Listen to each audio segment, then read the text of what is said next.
টানা 5 দিন অচল থাকার পর অনেকটাই স্বাভাবিক হতে শুরু করেছে দেশের পরিস্থিতি। সকাল থেকে কারফিউ শিথিল থাকায় অফিস আদালত ব্যাংক খুলেছে, সড়ক মহাসড়কে বেড়েছে যানবাহনের চলাচল। অপ্রীতিকর ঘটনা এড়াতে সড়কে রয়েছে আইনশৃঙ্খলা বাহিনীর ব্যাপক উপস্থিতি। সহকর্মীদের তথ্য ও ছবিতে প্রতিবেদন। গার্মেন্টস কারখানাগুলোর উৎপাদন কার্যক্রম স্বাভাবিক রাখতে সকাল থেকেই চট্টগ্রামে কর্মস্থলে যোগ দেন শ্রমিকরা। এ সময় প্রতিটি প্রতিষ্ঠানে ফেরে কর্মচাঞ্চল্য।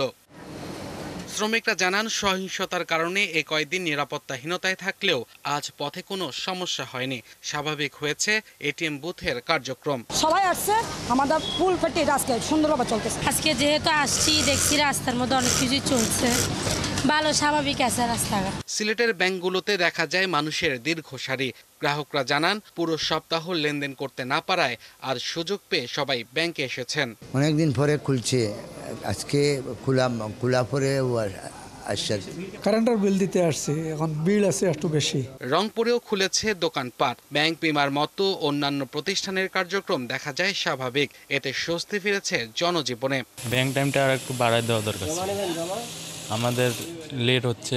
পরিবেশ অনেকটাই শিথিল রয়েছে, যার কারণে আজকে আমরা রংপুর শহরে কাঁচামাল খরচ খালা করার জন্য বের হয়েছি। কারফিউ শিথিল হওয়ায় বরিশালের সড়কে যানবাহনের সংখ্যা বেড়েছে, তবে অতিরিক্ত ভাড়া আদায়ের অভিযোগ করেছেন অনেক যাত্রী। আজকে তো দেখি ভালোই রাস্তায় গাড়ি ঘোড়া আছে, মোটামুটি স্বাভাবিক দেখা যায়।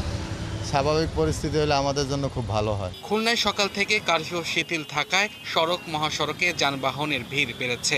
অপ্রীতিকর ঘটনা এড়াতে রয়েছে আইন শৃঙ্খলা বাহিনীর তৎপরতা। কোনো ধরনের কোনো অপতৎপরতা যেন না হতে পারে, সেজন্য আমাদের পুলিশ সার্বক্ষণিকভাবে প্রস্তুত আছে। ময়মনসিংহের রাস্তায় বের হলেই চোখে পড়েছে অফিসগামী মানুষের চলাচল। তবে স্বাভাবিক সময়ের তুলনায় সড়কে গণপরিবহনের সংখ্যা অনেকটাই কম। নেত্রকোনার রাস্তায় গণপরিবহন ও মানুষের চলাচল বাড়ায় সবার মধ্যেই ফিরেছে স্বস্তি। তো অস্বস্তির মধ্যে ছিলাম, তো ভয়ভীতির মধ্যে ছিলাম আমরা, যাকে এখন সবকিছু পরিস্থিতি স্বাভাবিক হবে এটা আশা করি। রাজশাহীতে খুলেছে দোকানপাট, সড়কে শুরু হয়েছে অভ্যন্তরীণ সহ দূরপাল্লার যানবাহন। আব্দুল আল মামুন, ৭১।